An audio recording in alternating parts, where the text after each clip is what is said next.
This screencast will introduce you to Twitter. So the first thing you'll want to do is go to twitter.com and sign up for a Twitter account. Then, once you have gone through their introductory screens, which will ask you to choose a few people to follow and find some things that you're interested in, it'll take you to a screen that looks a little bit like this. And so I just want to give you a tour of what the screen looks like and try to decipher what some of the abbreviations mean. You'll notice that this is my home page. It says home in the top left hand corner and it's highlighted, and the main box says tweets, and it's just a list of tweets. Now these are all people or organizations that I follow on Twitter. You'll notice the first one is from CNN's Technology News, and the first tweet on there is just a tweet about J.K. Rowling book. You'll notice that the second tweet is from a person named Eric Sheninger, whose Twitter name is @NMHS Principal. So you have your Twitter name, which is followed by whatever you call yourself. I, for example, am @UVAJake, and then the Twitter user interface will tell you what the person's real name is if the person has included their real name. Now, one thing that a lot of people use Twitter for is to post links to other things. So if you look at the second tweet, that would be Principal Sheninger's tweet, you'll see that after it says 10 more ways for teachers to learn, there is a blue link, and it doesn't really look like a link because it doesn't say http://. Because Twitter, you're limited very famously to 140 characters, there's a extensive use of link shorteners, and so this is a URL that goes somewhere, but it's just a shortened link, and that's why it just sort of is short and looks like nonsense.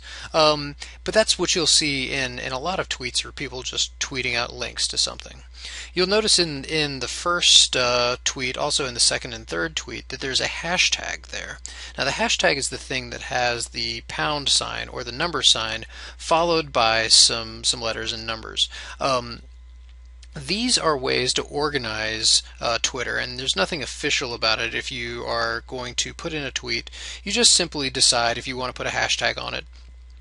And if you want to put a hashtag, feel free to put one in there. And what it allows you to do is it allows you to, well, people use them for two things. The main what hashtags are meant to be used for is for organizing tweets. So for example, you'll see this tweet that says EdChat.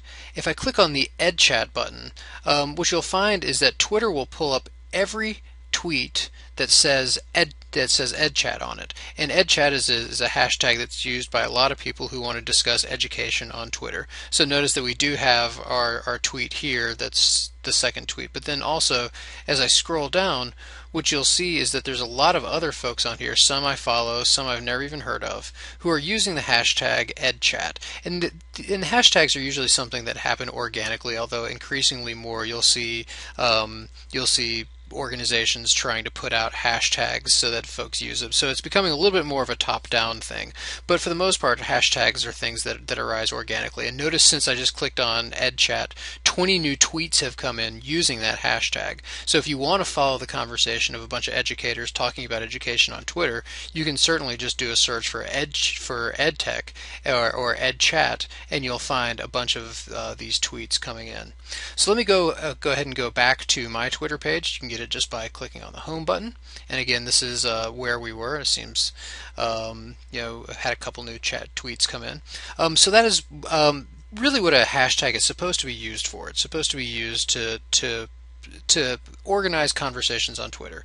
You will find, however, that a lot of people use hashtags for punchlines.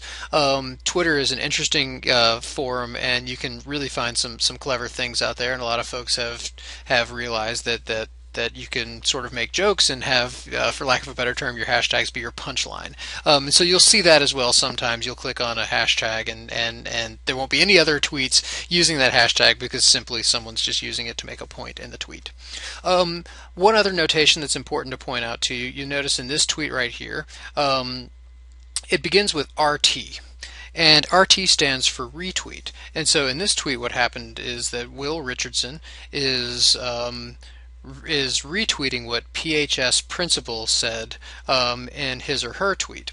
And it's simply just a way of passing along to your friends what somebody else said because you thought it was very interesting. So that's just a quick introduction to how to basically read a Twitter feed. And the more you get into this, the more you'll start to be able to click on some of these other buttons and see some of the other options that you have for reading Twitter on this page. But at least that will get you started.